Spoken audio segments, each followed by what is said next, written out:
Chapter 8. How Things Might Actually Go Wrong. Although I am a skeptic with respect to the possibility of an imminent singularity, that doesn't mean that I believe we have nothing to fear from AI. After all, AI is a general-purpose technology. Its applications are limited only by our imagination. All such technologies have unintended consequences, being felt decades or even centuries into the future, and all such technologies have the potential for abuse. Our anonymous prehistoric ancestors who first harnessed fire should surely be forgiven for not anticipating the climactic changes that would result from burning fossil fuels.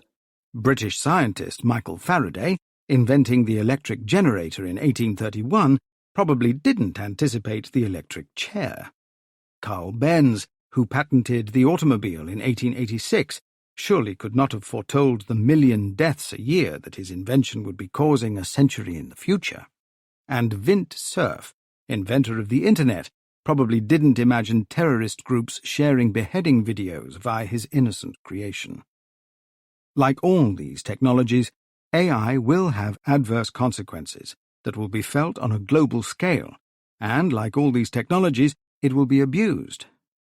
These consequences may not be quite as dramatic as the Terminator narrative that I sought to dispel in the previous chapter, but they are the ones that we and our descendants will need to grapple with in the decades to come. In this chapter, therefore, I will discuss, in turn, what seem to me to be the main areas of serious concern around AI and its consequences for the future. By its end, I hope you will agree that while things might go wrong, they are unlikely to go wrong in the ways that Hollywood imagines. Employment and unemployment. After the Terminator narrative, probably the most widely discussed and widely feared aspect of AI is how it will affect the future of work. Computers don't get tired, don't turn up to work hungover or late, don't argue, don't complain, don't require unions, and perhaps more important, they don't need to be paid. It is easy to see why employers are interested and employees are nervous.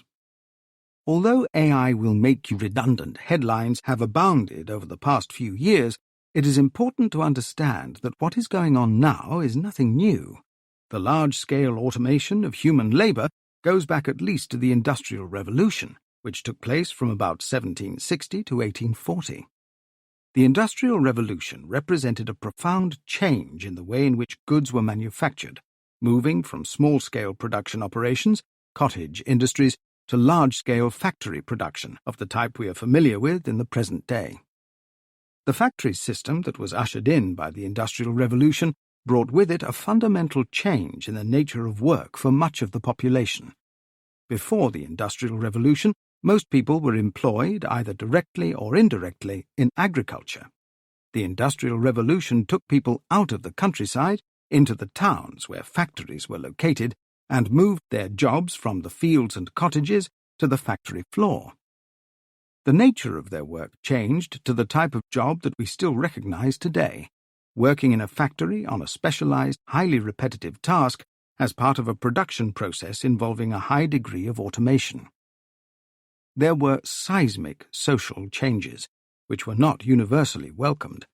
For a few years in the early decades of the 19th century, a movement called the Luddites arose, a loosely organized group who rebelled against industrialization, burning and smashing the machines that they saw as taking away their livelihoods. But it was a short-lived movement, stamped out by a fearful British government who, in 1812, made the destruction of machines a crime punishable by death. Of course, the Industrial Revolution of 1760 to 1840 was the first Industrial Revolution, because technology has advanced steadily ever since, and there have been similarly seismic changes to the nature of work in the 2 centuries since the Luddites raged against industrialization. Ironically, and sadly, the same industrial towns that boomed in the first Industrial Revolution were devastated in the late 1970s and early 1980s by another industrial revolution. There were many factors behind the decline of the traditional industries at this time, Globalization of the international economy meant that goods manufactured in the traditional industrial heartlands of Europe and North America were now being produced more cheaply in emerging economies on the other side of the world, and free market economic policies pioneered by the US and the UK were unfavorable to traditional manufacturing. But the key technological contribution was the development of microprocessors, enabling the automation of vast swathes of unskilled factory jobs across the industrialized world. While the effects of automation were devastating for many, it is important to remember that the net effect of a new technology like microprocessors will be an increase in economic activity. New technologies create new opportunities for businesses, services, and wealth creation. And this was indeed the case with microprocessors. More jobs and wealth were ultimately created than were destroyed. But, by and large, those jobs were not in the traditional industrial centers.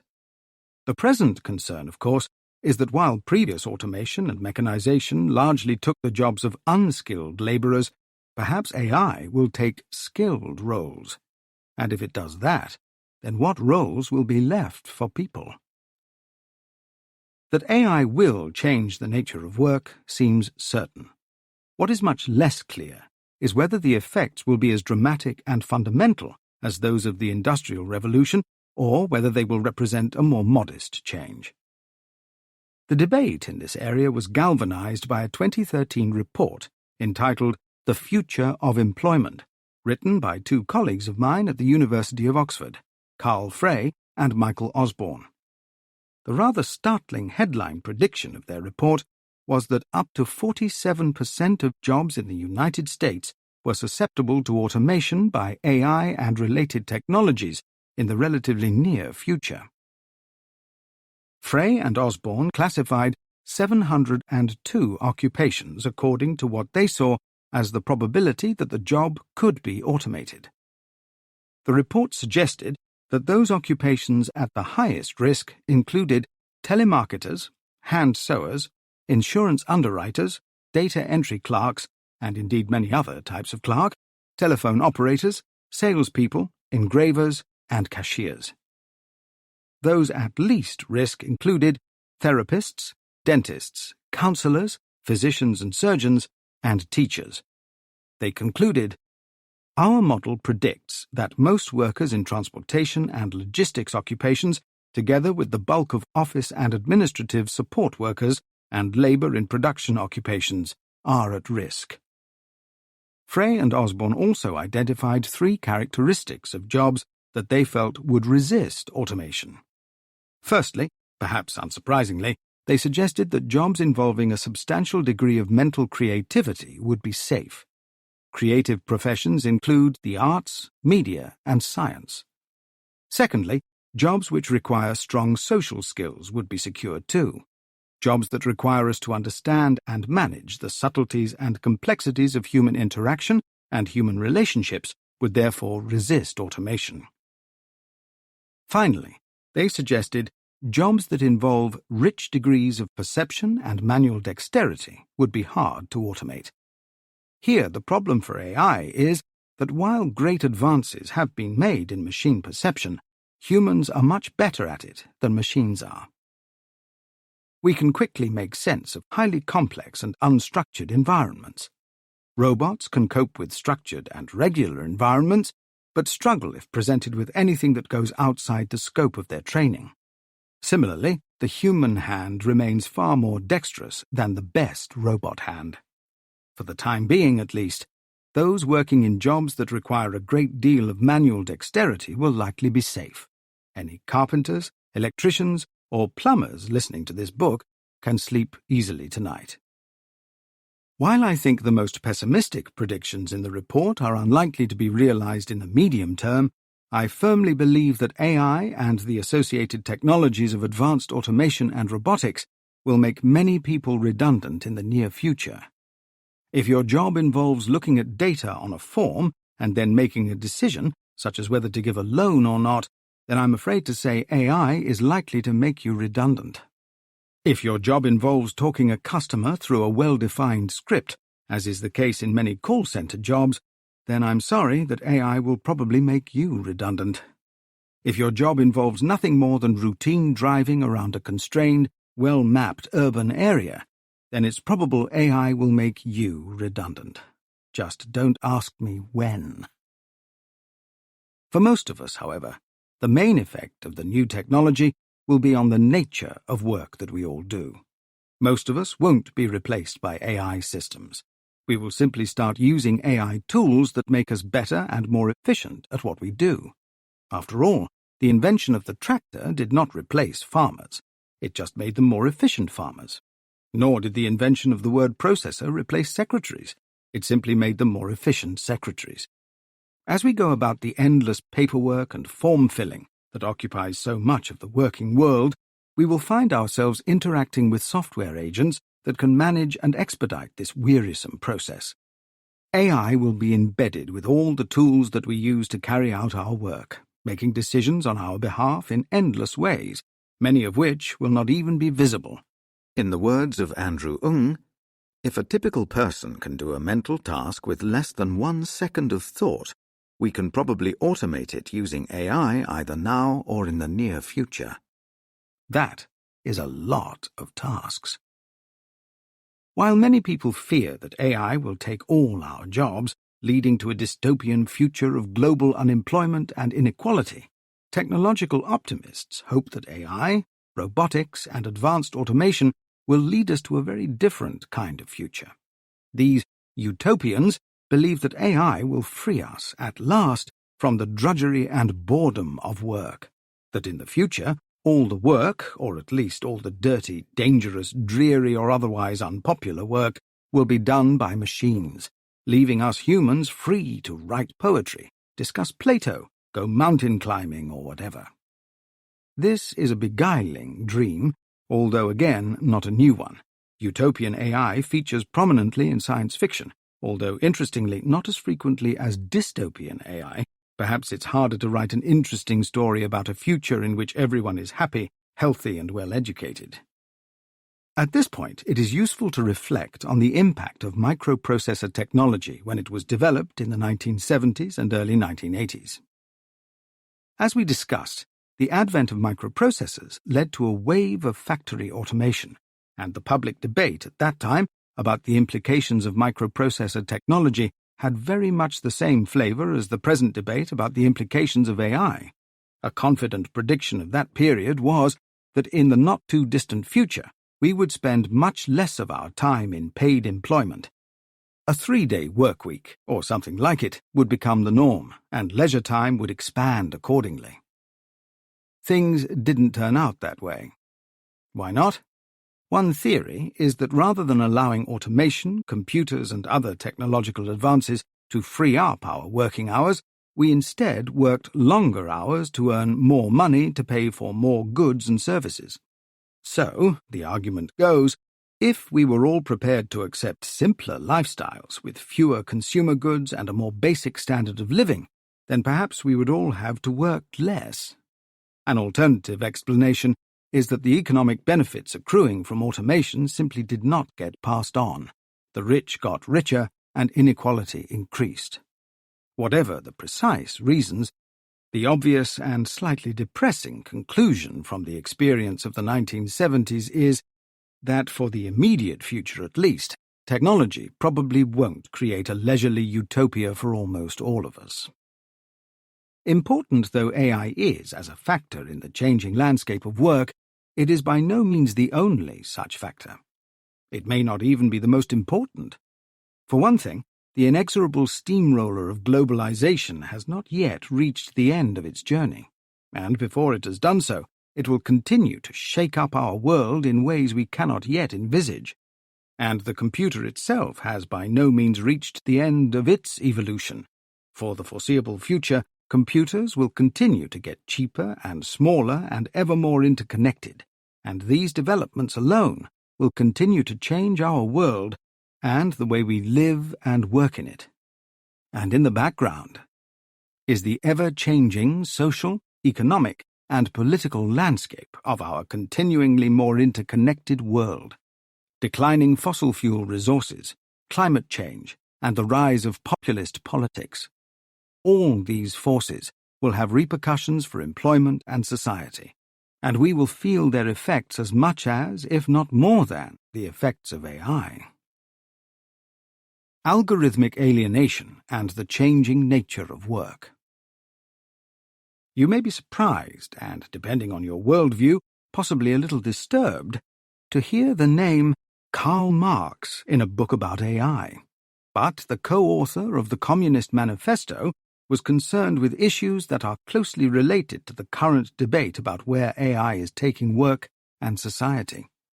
Of particular relevance is Marx's theory of alienation, which he developed in the middle of the 19th century, just after the First Industrial Revolution. His theory of alienation was concerned with the relationship that a worker has to their work and to society, and how the capitalist system affected this relationship. He noted that the workers in the factory system that emerged in the Industrial Revolution were engaged in repetitive, boring, and ultimately unfulfilling jobs for low wages. They had no opportunity to organize their work, no control over it at all, in fact.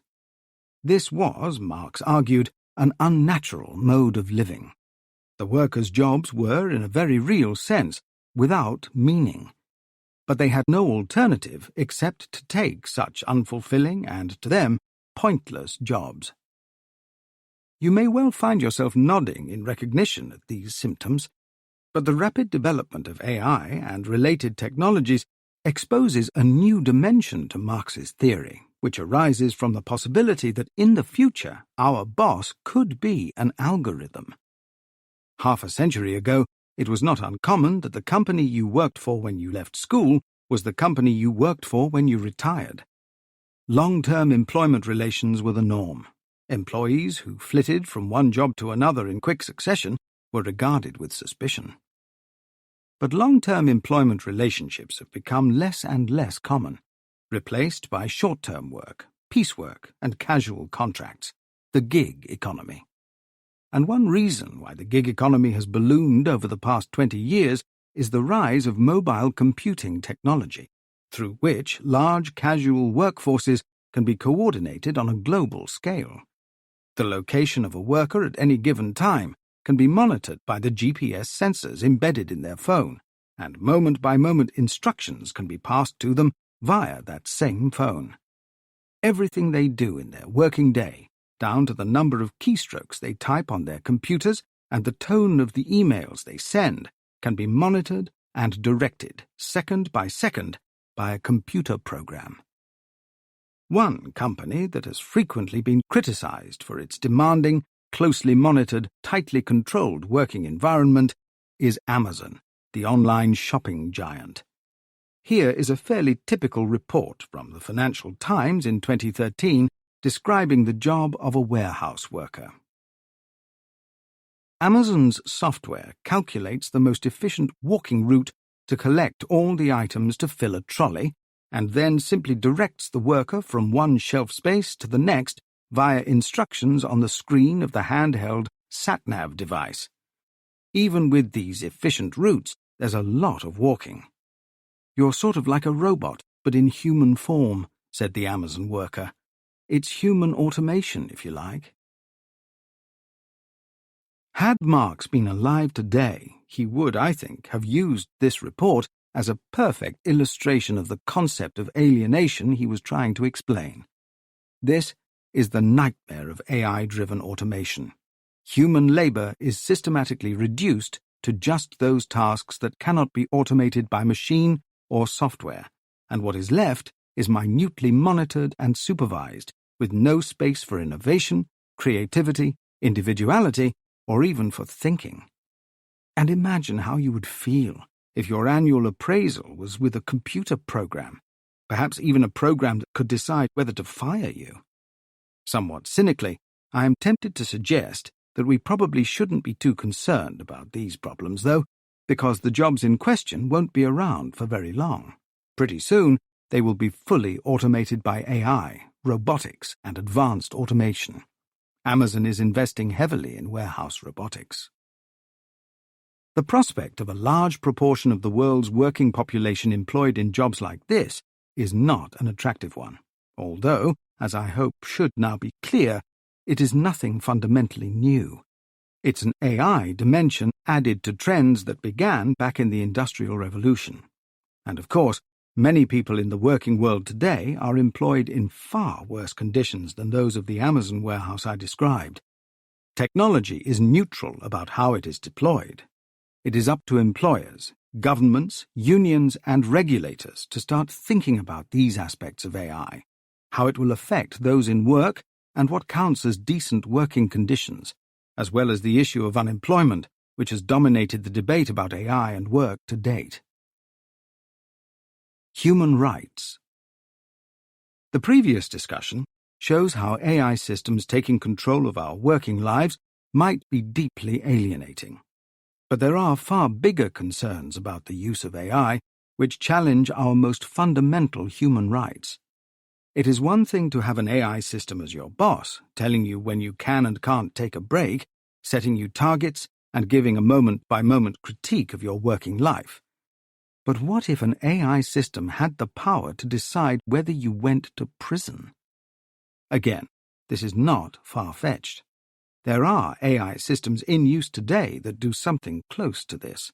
In the UK, for example, the police force in Durham announced in May 2017 that they would go live with the Harm Assessment Risk Tool, HART, an AI system intended to assist police officers in deciding whether someone suspected of a crime should be released or detained in custody. HART is a classic application of machine learning. It was trained on 5 years of custody data, some 104,000 custody events obtained between 2008 and 2012 and tested with a full year of custody data that was obtained in 2013. Data used in the trial had not been used to train the program. The system proved to be accurate 98% of the time in low-risk cases and accurate 88% of the time with high-risk cases. Interestingly, the system was designed to be cautious with high-risk cases, for example those involving violent crimes, which explains the discrepancy between the two types of cases. The system was trained using 34 different case features.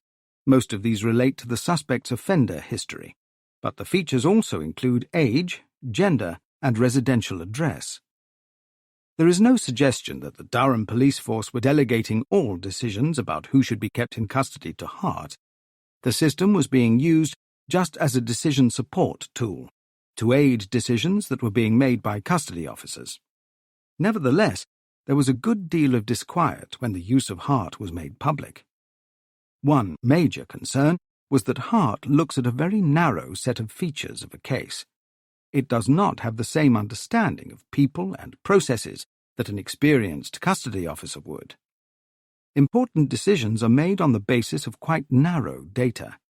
The lack of transparency about decisions was also a concern, a classic case of a machine learning program apparently being able to perform well without the ability to explain its decisions. And of course, the possibility of bias in the training data and the selected feature set was raised as an issue. And additionally, the fact that the program used a suspect's address as one of the features is of particular concern. The worry is that this will lead to the system being unfair to those from disadvantaged neighborhoods. Yet another concern was that, even though the tool was intended to support decision-making, we might at some point in the future find ourselves in a situation where HART becomes the main decision-maker.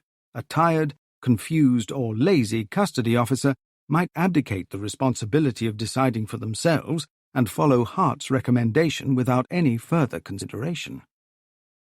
But underpinning all these concerns, I think, is the sense that systems like HART erode the role of human judgment. Ultimately, many of us feel more comfortable if we know that a human being is making a decision that has serious consequences for another human being.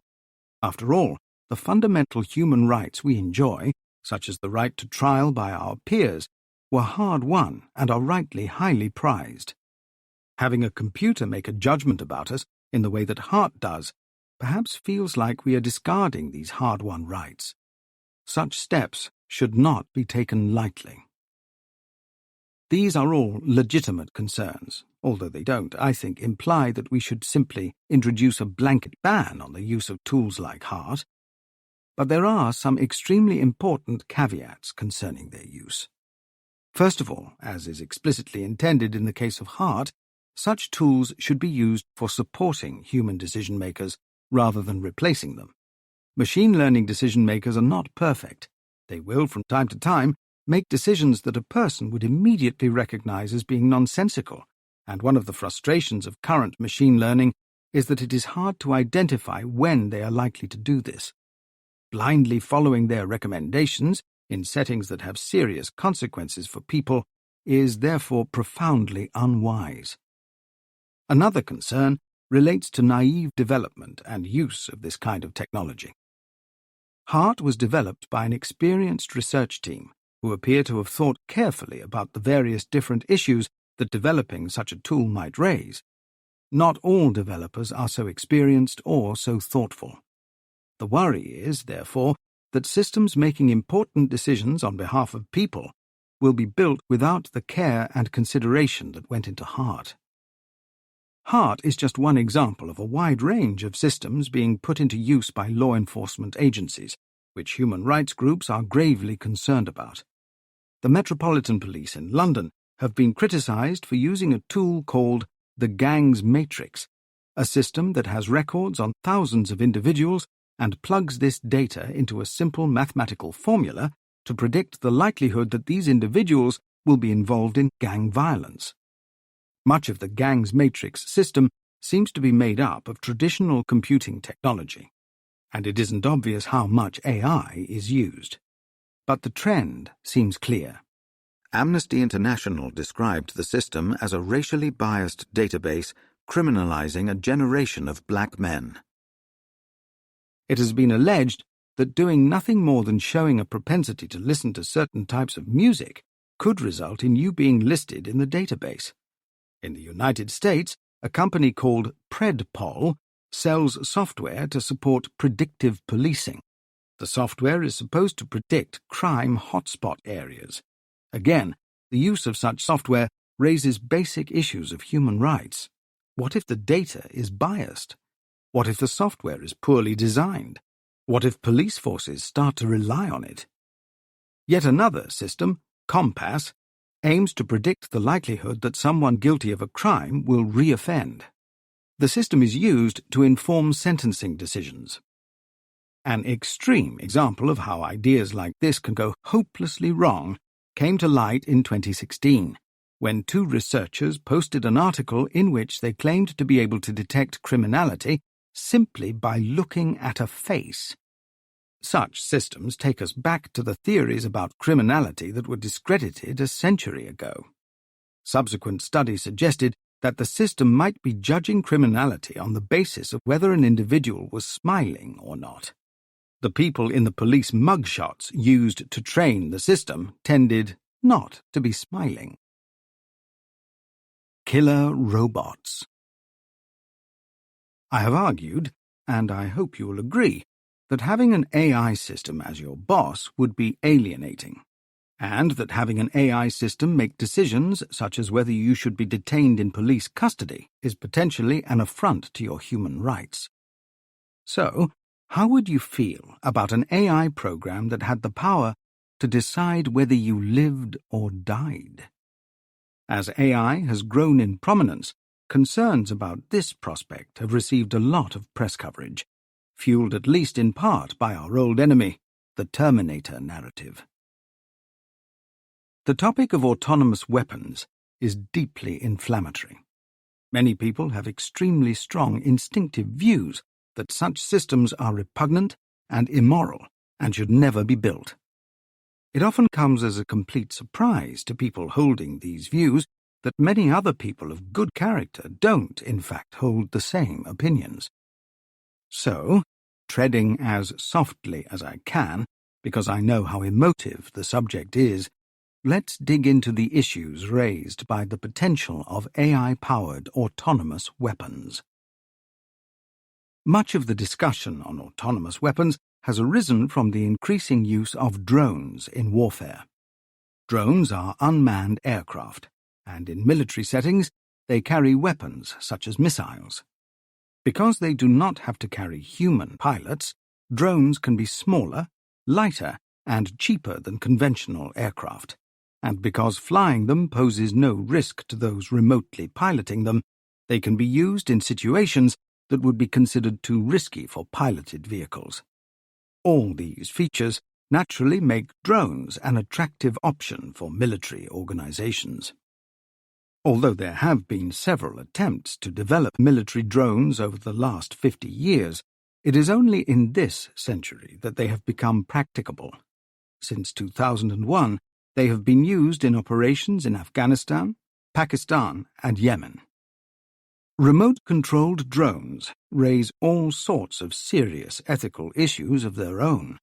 For example, since the pilot controlling the drone is in no physical danger, they might choose to take actions that they would not consider if they were physically present, and also, just as important in its implications, not take the consequences of their actions as seriously as they would if they were physically present. For these reasons, and many more, the use of remote-controlled drones is controversial. However, the possibility of autonomous drones has raised these concerns to another level. Autonomous drones would not be remotely controlled. They would carry out missions largely without human guidance or intervention. And as part of these missions, they might have the power to decide whether or not to take human life.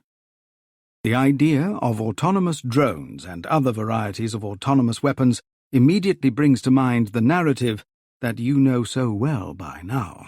Armies of robots killing with relentless, deadly accuracy and without any degree of human mercy, compassion, or understanding. We have already seen why such Terminator scenarios are probably not something we should be losing sleep over right now, but the possibility of autonomous weapons going wrong, with lethal consequences, is nevertheless an important argument against their development and use. But there are many other reasons to be concerned about autonomous weapons. One is that a nation possessing such weapons might be less concerned about going to war, since their citizens are no longer in the line of fire. Thus, autonomous weapons might make the decision to go to war easier, and therefore make warfare more common. But the most common objection is that autonomous weapons are immoral. It is simply wrong to build machines that can decide to take a human life. It is worth pointing out that AI-powered autonomous weapons are entirely possible now, with current technology. Consider the following scenario.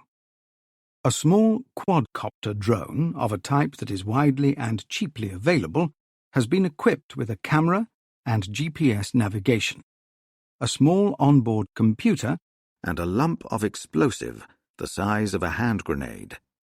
The drone has been programmed to traverse the streets of a city, looking for human beings.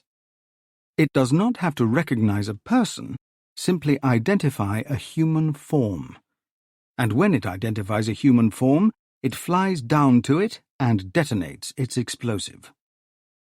The AI in this alarming scenario requires only the ability to navigate streets, identify human forms, and fly to them. A competent graduate student of AI with the right resources would, I think, be able to build a workable prototype. And these would be very cheap to manufacture at scale. Now imagine what would happen if thousands of them were released onto the streets of London, Paris, New York, Delhi, or Beijing. Imagine the carnage. Imagine the terror. And for all we know, someone has already built one. While, for many people, there is no rational debate to be had about the merits of autonomous weapons, there is, nevertheless, a debate. One of the best-known protagonists in this debate is Ron Arkin, a professor at Georgia Tech. He has argued that autonomous weapons are surely inevitable. Someone, somewhere, will eventually build them, and that therefore the best response is to consider how they might be designed so that they behave more ethically than human soldiers. After all, he points out, historically, human soldiers have not had a perfect track record of ethical behavior, and even while perfect ethical autonomous weapons are, he acknowledges, impossible, he nevertheless believes we could build autonomous weapons that could overall be more ethical than human soldiers. There are other arguments in support of autonomous weapons. For example, it has been argued that it would surely be better to have robots engage in the vile business of warfare. I have also heard it suggested that it is morally confused to argue against autonomous weapons but not against conventional methods of warfare. For example, when a B-52 bomber releases its bomb load, the bombardier responsible for releasing them doesn't know precisely where the bombs that they have released will land, or on whom they will land. So why would one object to autonomous weapons, which explicitly decide who to kill, but not object to conventional bombing like this, which kills at random? The answer, I suppose, is that one should object to both, but in practice, conventional bombing seems to be less controversial than the idea of lethal autonomous weapons. Whatever arguments one might try to construct in their favour, my firm impression is that most researchers in the international AI community are strongly against the development of lethal autonomous weapons. The argument that autonomous weapons might be designed to be more ethical than human soldiers is not one that is widely accepted.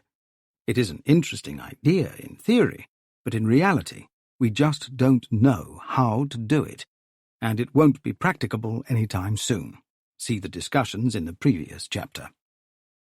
While I dare say this argument was put forward with the best of intentions and also the utmost sincerity, the fear is that it has been hijacked by those who want to justify building autonomous weapons now. Over the past decade, a movement has emerged among scientists, human rights groups, and others aimed at stopping the development of autonomous weapons. The campaign to stop killer robots was founded in 2012 and has the backing of major international human rights groups such as Amnesty International. The stated aim of the campaign is to achieve a global ban on the development, production, and use of fully autonomous weapons. The campaign has received a lot of support from the AI community. In July 2015, nearly 4,000 AI scientists and more than 20,000 others signed an open letter in support of a ban. The letter was followed by a number of other similar initiatives, and there are signs that governmental organizations are hearing the concerns being raised.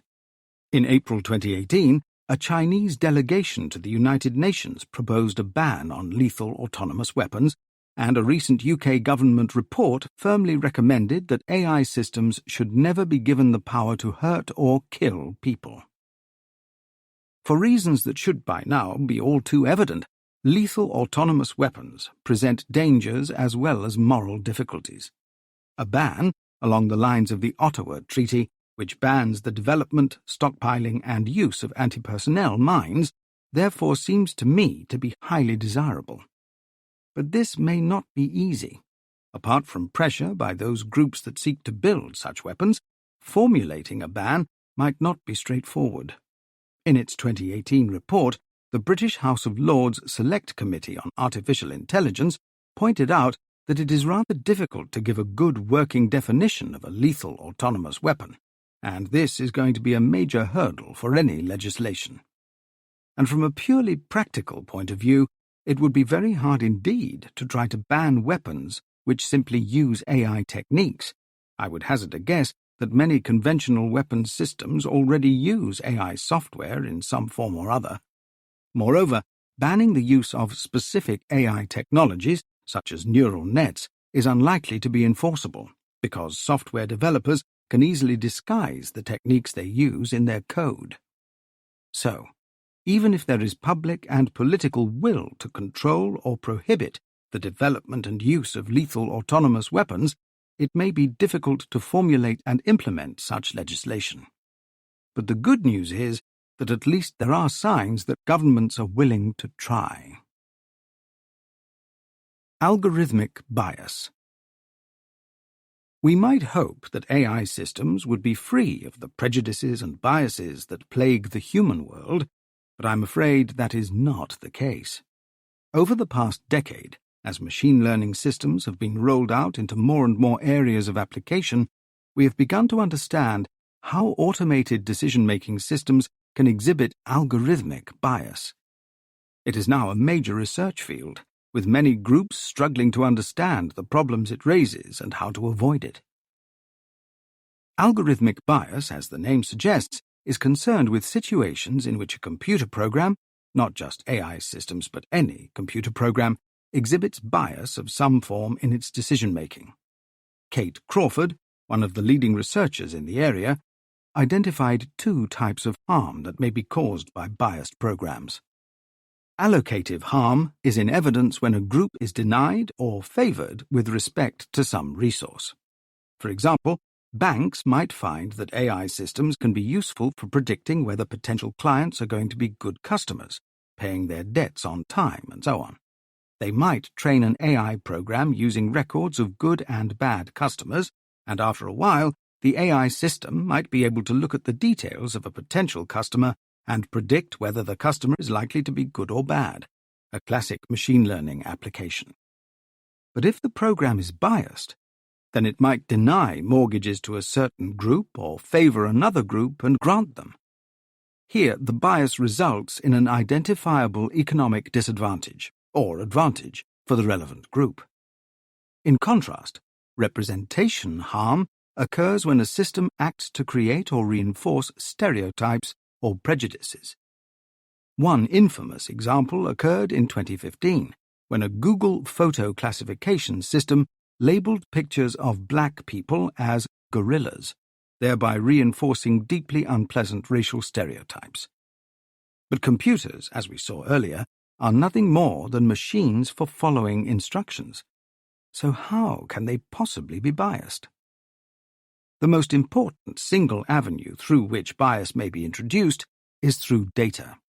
Machine learning programs are trained using data, and if that data is biased, then the program will learn the bias implicit within the data.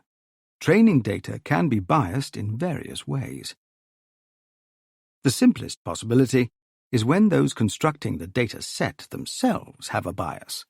In this case, they will probably embed that bias within the dataset. The biases may well not be explicit or conscious. The fact is, however balanced and reasonable we might think we are, we all have biases of some form. And these biases will inevitably be manifested in the training data we create. These issues are all too human, but machine learning can unwittingly help to create biases as well.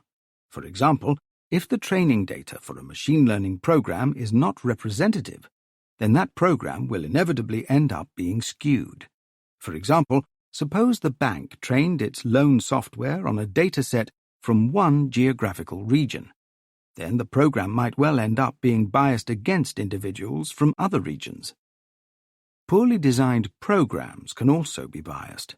For example, imagine that in the banking example, the key feature of the data that you chose to train your program on was racial origin.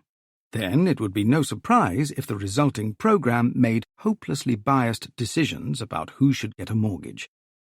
You don't think a bank would be stupid enough to do something like this? Just you wait.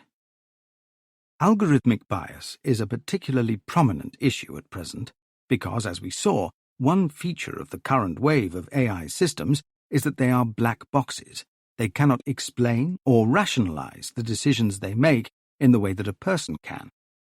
This problem is exacerbated if we place too much trust in the systems we build, and there is anecdotal evidence that we do exactly that with AI systems.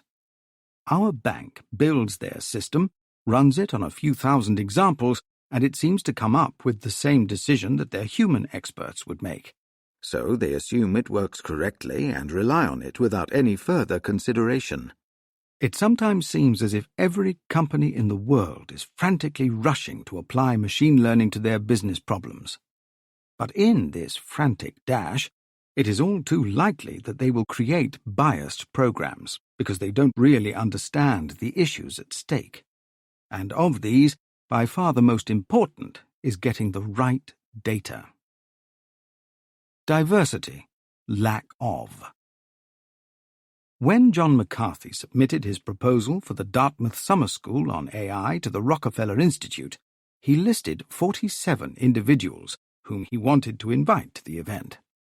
Not all of these people came to the Dartmouth conference, he wrote in 1996. They were the people we thought might be interested in artificial intelligence. Now, let me ask you a question. How many women do you think attended the Dartmouth event, which saw the founding of AI as a scientific discipline? That's right, none.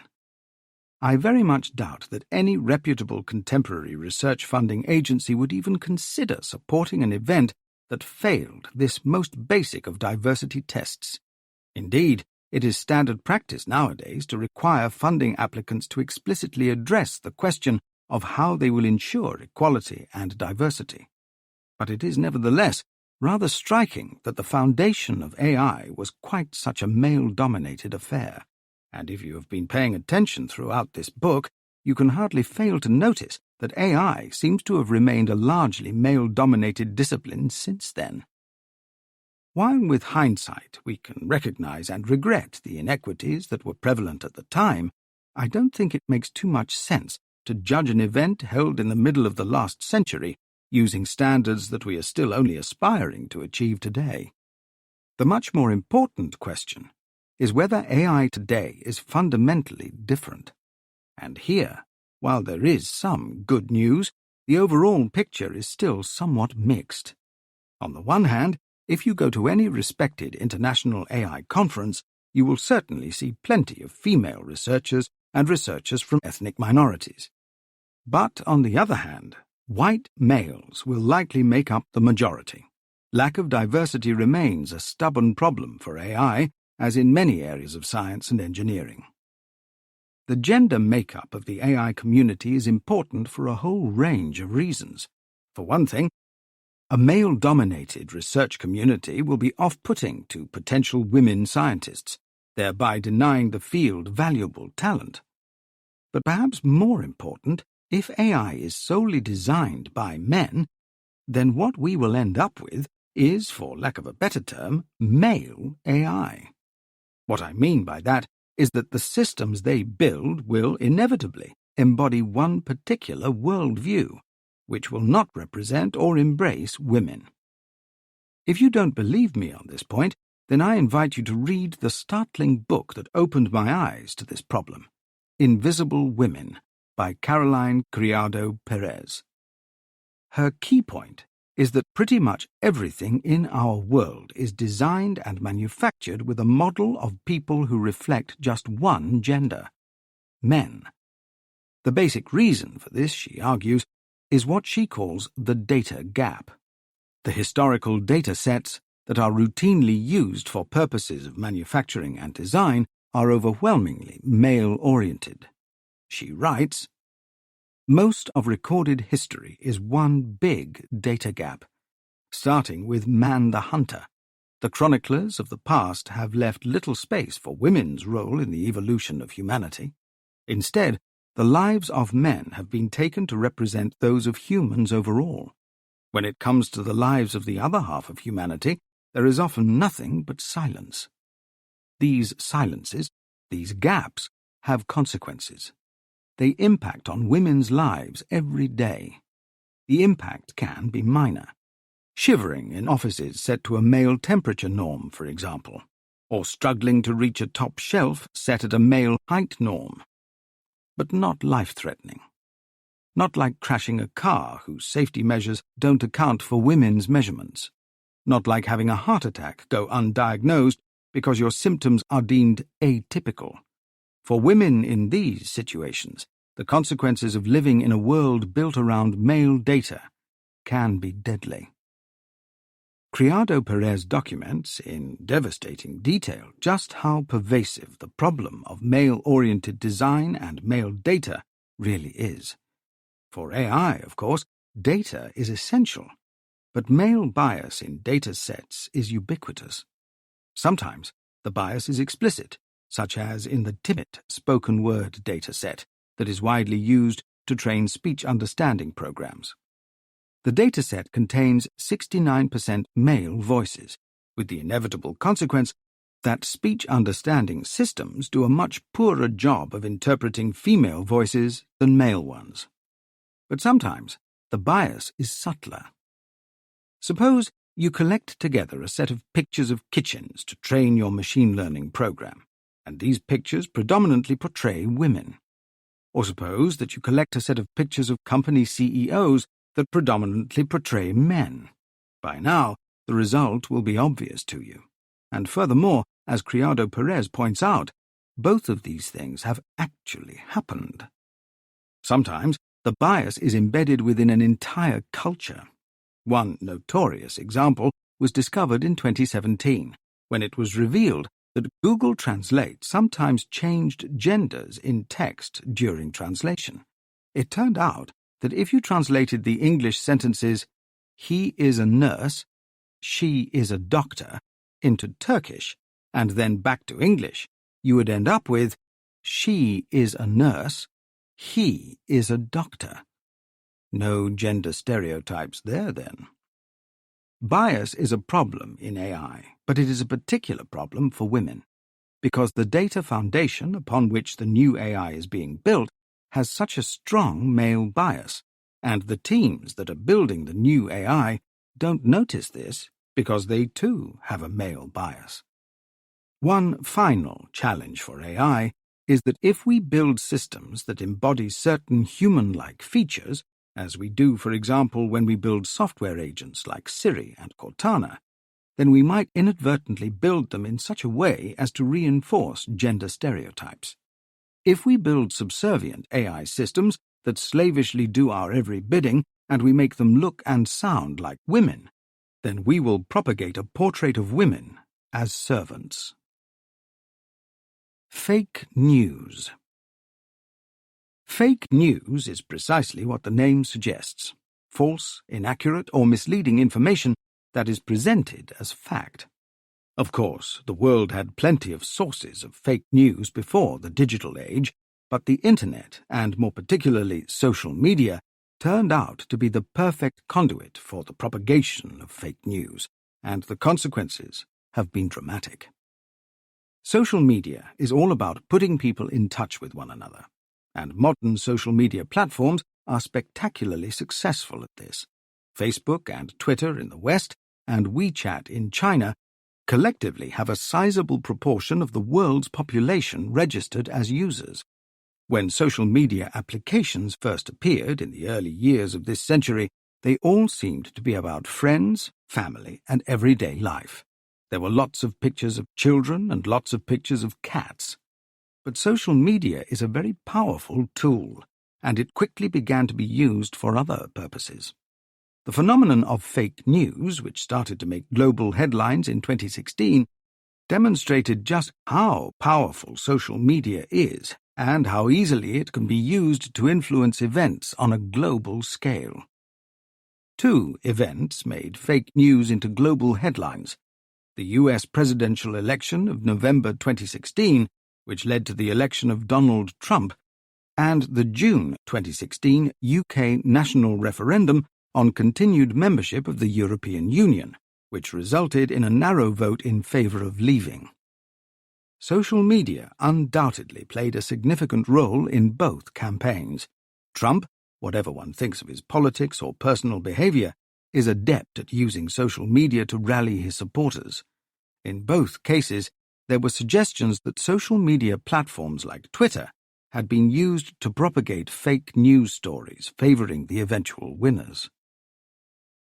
AI is an important part of the fake news story because it is crucial to the way that fake news is propagated.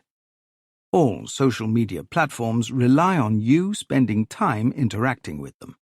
It gives them the opportunity to show you adverts, which is how these platforms ultimately make their money. If you like what you see on the platform, then you're going to spend more time on it than you would do otherwise. So, social media platforms have an incentive not to show you the truth, but to show you what you like. How do they know what you like? you tell them every time you press the like button. The relevant platform can then look for other similar stories, which you are probably also going to like. A platform that did this well would have built up a brutally honest picture of you and your preferences and used this to decide what stories to show you. John Doe is a white male who likes violent videos and has racist tendencies. What kind of story would the platform show John Doe if it wants him to like it? The role of AI in this is to figure out what your preferences are from what you say you like, and perhaps also from the comments that you leave, the links you follow, and so on, and then to find new items that you will also like. These are all classic AI problems, and all social media companies will have teams of researchers and developers working on them. But if social media platforms behave in this way, figuring out what you like, showing you more of it, and hiding things that you don't like, what sort of picture of the world is social media going to present to John Doe? He is going to see a world of violent videos and racist news stories. He isn't going to get a balanced picture. He will exist in his own social media bubble, and his own skewed view of the world will be reinforced. This is called confirmation bias. What makes this so worrying is the scale on which it is happening. Social media is manipulating beliefs on a global scale, and whether this manipulation is deliberate or purely accidental, this is surely cause for alarm. In the longer term, AI may have a role to play in changing the way we perceive the world on an even more fundamental level. We each gain information about the world through our senses: sight, hearing, touch, smell, and taste, and collectively we use this information to build a consensus view of reality. A broadly accepted view of how the world actually is. If you and I both witness a particular event in the same way, then we both get the same information about the event, and we can use this to inform our view of consensus reality. But what happens if there is no common view of the world? What happens if each of us is perceiving the world in a completely different way? AI might make this possible. In 2013, Google released a wearable computer technology called Google Glass. Resembling everyday spectacles, Google Glass was equipped with a camera and a small projector, providing users with a heads-up display. The glasses connected to a smartphone via a Bluetooth connection.